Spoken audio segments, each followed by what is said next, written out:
Classic Bougie Reggie. I'm that bitch. Been that bitch, still that bitch. Hello tout le monde et bienvenue dans une nouvelle vidéo. Aujourd'hui je vais vous parler de voyage, pour pas changer. Je vais vous expliquer comment partir aux États-Unis pour moins de 500 € le voyage. Avec un peu de débrouille et un petit peu de technique, on peut très bien arriver à partir aux États-Unis pour moins de 500 €. Donc commençons par l'étape 1. L'étape 1, c'est le billet d'avion. Donc, le billet d'avion c'est primordial, mais avant le billet d'avion il faut prendre l'ESTA, le visa américain. C'est-à-dire que l'ESTA vous êtes obligé de l'avoir. Je vous mettrai le lien en description qui vous permettra du coup de faire la démarche du coup, sur leur site. L'ESTA c'est quelques questions qu'ils vous posent, c'est des questions un peu hyper bêtes. C'est est-ce que vous avez déjà tenté de tuer quelqu'un? Enfin c'est des questions un petit peu chelou. On va jamais répondre oui j'ai tenté de tuer quelqu'un. Enfin personne va jamais répondre ça, mais bon. Vous prenez l'ESTA d'abord, il faut d'abord prendre l'ESTA et après ça vous pouvez commencer à organiser votre voyage. Je sais que là on est en confinement, mais de toute façon cette vidéo est faite pour les gens qui veulent partir vers février-mars, parce que c'est là où les billets d'avion sont les moins chers. C'est-à-dire que moi à chaque fois, là ça fait 2 ans que je pars aux États-Unis, tout le temps à cette période-là, février ou mars, c'est la meilleure période pour partir aux États-Unis. Franchement, enfin après ça dépend des villes. Par exemple New York en mars il fait super froid, je n'exagère pas, c'est vraiment il fait super froid. Donc la meilleure période pour partir aux États-Unis à bas prix bien sûr, c'est en février ou en mars. Et le billet d'avion, comment vous allez le prendre? Le meilleur site pour comparer votre billet d'avion, c'est Kayak. Donc n'hésitez pas. Par exemple là, quand je suis partie à New York l'hiver dernier, j'ai payé 290 € pour mon billet. Si vous ne croyez pas, allez regarder maintenant. Vous allez voir les prix, c'est 290, 300 €. C'est vraiment pas cher. Pareil, quand je suis partie à Los Angeles, j'ai regardé sur Kayak. Du coup Kayak, hein, vous connaissez tous. Je n'ai payé que 300 €. Heureusement que j'avais pris mon billet avant le confinement. J'avais prévu le coup, je sais pas pourquoi, mais je sentais qu'il va y avoir une douille, tu vois. Je me suis dit, Divine, part en vacances, parce que là, t'as les BTS qui arrivent, etc.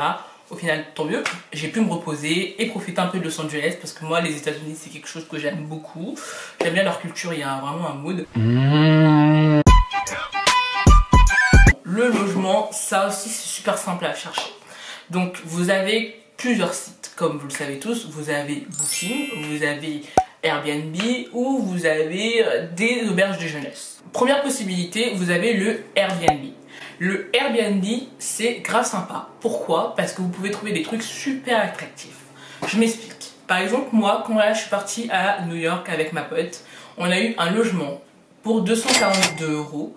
Je crois, ouais, c'est 242 € chacune, mais pour 10 jours. À New York, franchement, c'est pas cher payé. On était situé à Central Park. On s'est pris vraiment pour réserver le logement, on s'est pris on va dire même pas 3 semaines avant. On s'est pris 3 semaines avant pour réserver le logement. Non, j'avoue, j'abuse. Peut-être un mois avant, parce qu'on s'est décidé vraiment. Moi j'avais envie de partir aux États-Unis. Je lui ai dit vas-y viens meuf, on va à New York. Elle m'a dit vas-y je suis chaude. Je lui ai dit what the fuck, t'es vraiment chaude.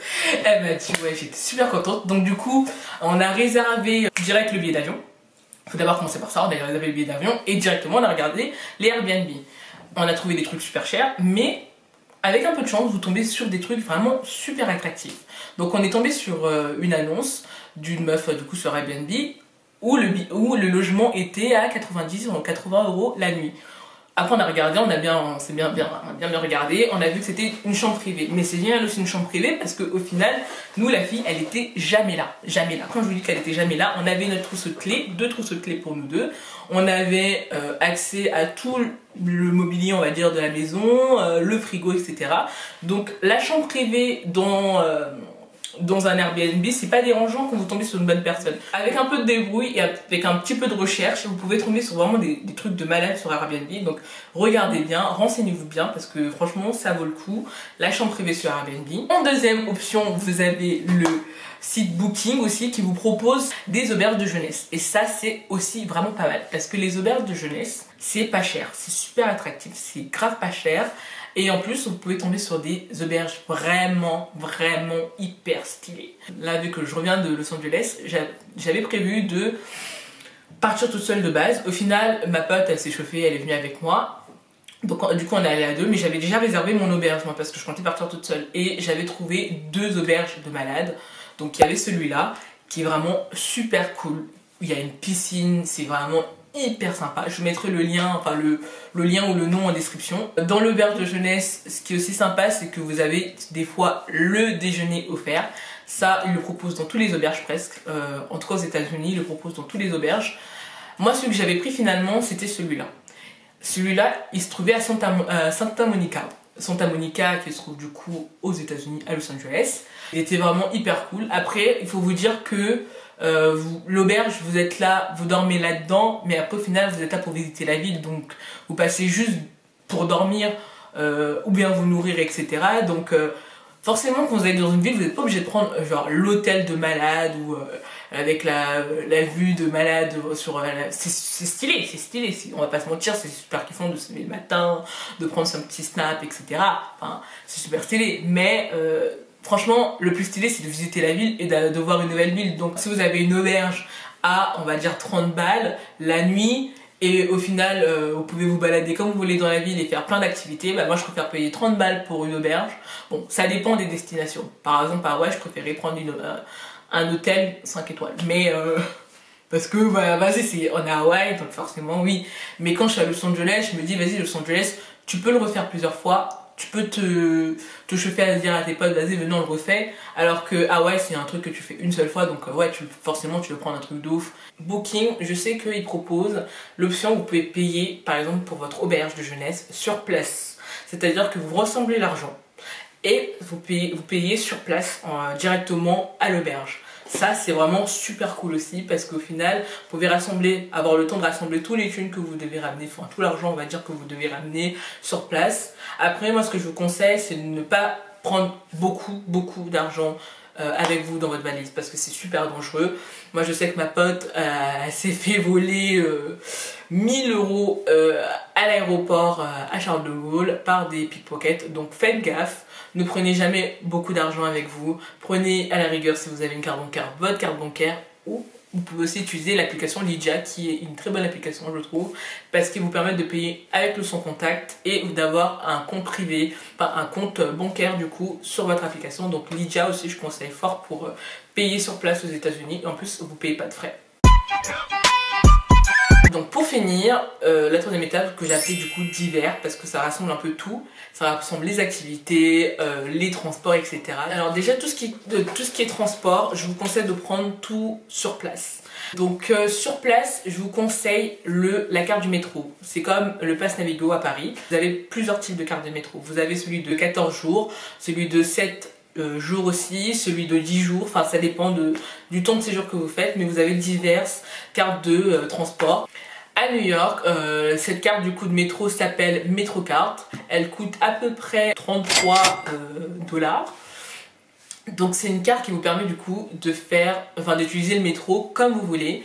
Parce que New York, je trouve que c'est une ville bien desservie. C'est comme à Paris, il y a le métro partout, dans presque tous les coins de New York. Donc ça vous permet de faire un peu le tour de la ville en métro. Et payer que 30 € au final, 33 $, pour pouvoir visiter pas mal de sites à New York. Donc je trouve que c'est vraiment pas mal. Quand je dis sites, je parle bien évidemment de lieux.